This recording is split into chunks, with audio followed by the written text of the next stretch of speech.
Welcome to Module 2 of the 15-Minute Band Builder. Josh Liston here once again. I hope you enjoyed Module 1 on ownership. Module 2 is band housekeeping. Now these are a bunch of pretty sticky things that most bands don't talk about when they first start out. We're going to tackle them head on and avoid any complications down the way. So here we go. Once again, a quotation to start with. This one comes from Ernest Hemingway. The best way to find out if you can trust someone is to trust them. And that's basically going to be the underlying topic of Module 2, is whether we can trust and or learn to trust our bandmates. So here we go. Housekeeping. Be open early. 1. Agree upon ownership of music. So basically this means that you have a written agreement as to who owns what split of the music. If you have 4 people in your band, for example, you each own 25% of the music composition, and or it could be something along the lines of the rest of the band owns 50% and the singer-songwriter, the main lyric writer in the band, owns the other 50%. It's best just to get those things out of the way early, because it can get a little bit sticky when it comes to royalty payments and performing rights association payments in the future. If you haven't already agreed upon who owns what, it's best just to talk about that in advance. Agree upon monetary splits early.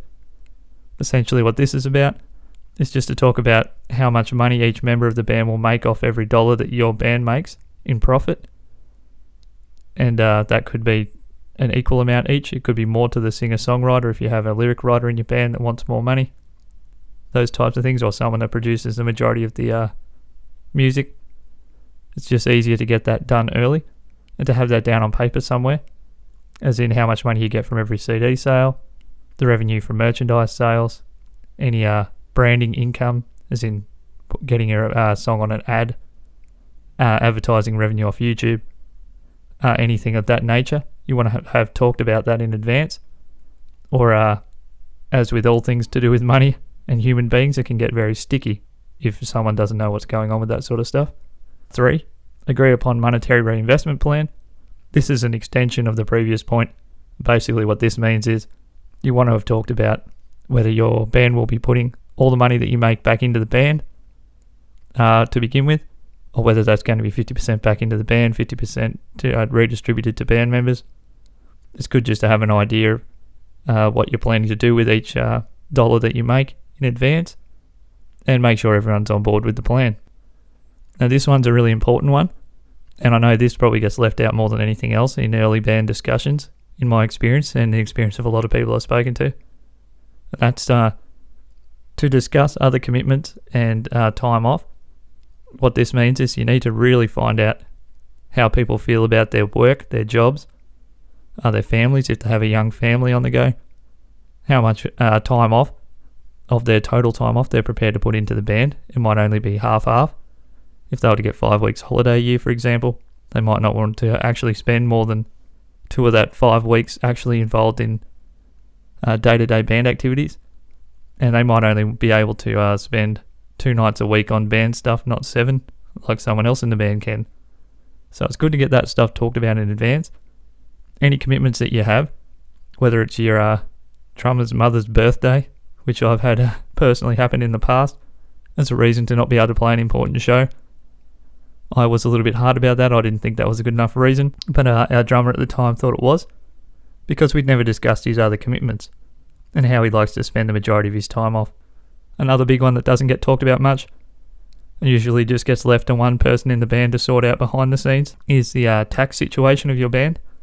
If you are making money in the eyes of the government, then you actually are liable to be paying some kind of tax on that somewhere, unless you're signing it off as a hobby, which you're able to do in Australia. But that's only a small number of cases where that's actually an appropriate tax option. Not that I'm a tax advisor. I'm not saying you should do it one way or the other. You should talk to an accountant about that in the end, an appropriate professional. But just talk about tax within the band, because otherwise someone may end up getting slugged with extra personal income tax and the rest of the band doesn't. So that might just cause tension within the band. The other thing is overheads, and that's how much each person is prepared to put into the band. You may have one member that thinks and can afford putting in $1,000 every quarter is a reasonable amount of financial commitment to the band, and other members may think that that's way too much and may only be able to put in a couple of $100 per quarter into things such as recording and travel new merch designs, new logos, that type of stuff. So I always think it's best to get all the monetary stuff talked about in advance, so it can't come back up down the way and have a bunch of upset band members. Housekeeping. Leverage skills. Basically, this is a process of discussing any and all skills, contacts, networks, and resources that individual members have access to that may be helpful moving forward. For example, does your band and or its members know any web designers, video editing people, bloggers, music instrument repairmen, home video producers, photographers, podcasters, band managers, friends who are promoters or bookers, anyone who works in a music shop, for example? It's good just to pull all those things together from day one, not keep them under wraps as a personal contact. You really need to throw all your contacts in the mix for your band's benefit, and see if you can possibly leverage some of those extra skills that you have personally or exist within your network to better your band's chance of success. So get that done early so everyone knows who everyone knows. And just as a note, you'll see a few notes popping up in red through the course, and that's to remember independent bands make more and more money, not simply through increasing band income, although that's a primary way you will make more money in the long run, but you can also make money by reducing any and all costs, particularly unnecessary costs. For example, if someone in your band is 85% as good as a web designer and can get a basic website looking really good, it may not be worth spending a fortune to begin with on getting your website done, just to be able to get that extra 12 to 15% better design or whatever, or functionality, when all you need is something basic you can do in-house. So remember to reduce unnecessary costs while aiming to increase band income. Housekeeping. Goals. Now, I'm not going to go into a big diatribe on goal setting here. I actually think that most of the references to goal setting in music marketing books and courses that I've taken and read in the past has been a little bit on the rubbish side. They don't really have much point, and or they don't articulate what exactly you're meant to do with goal setting other than just writing things down on a piece of paper. As a caveat, I will say that goals are more effective if you have written them down, in particular if you rewrite them on a regular basis. But the most important thing with goals, and I will say just quickly, is to make sure that they're a goal that, or it is a goal, that is shared by the entire band, not just by one or two people in the band, or you'll never get full buy-in. You may actually have certain members of the band working against the achievement of a goal that seems self-serving for only a few members. So if you do want to delve more deeply into human creativity, effectiveness, and success in goal setting, I would advise reading 7 Habits of Highly Effective People by Stephen R. Covey, The Element by Sir Ken Robinson, and A Whole New Mind by Dan Pink. These amazing books can tell you about effectiveness, mind setting and creativity, which includes goal setting, in a way I could never hope to, so that's what I would advise. 3 highly recommended books there. Housekeeping. Other important stuff. Decide and commit to a rehearsal and writing schedule that suits everyone. Agree to keep business and creative writing sessions separate. They can be toxic to band morale if mixed together too often. For example, if you have a big argument about something related to business of the band or money right before you're about to write a new song, or you're meant to be working on a new bunch of songs or going to the studio, that can really kill morale, and that's just not good for anybody.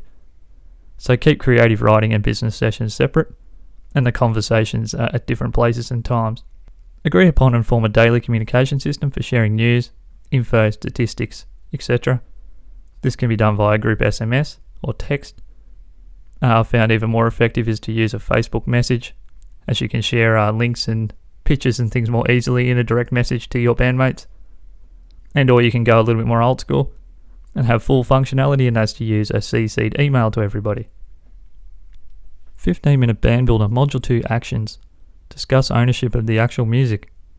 Discuss the monetary arrangements the band wants to follow, including tax arrangements, bank accounts, those types of things. Discuss how committed each member is to the band, as in time, monetary commitments, how many nights a week they can put in, those types of things, and how much of their network they'd like to leverage into the band. Share your personal networks with the band members.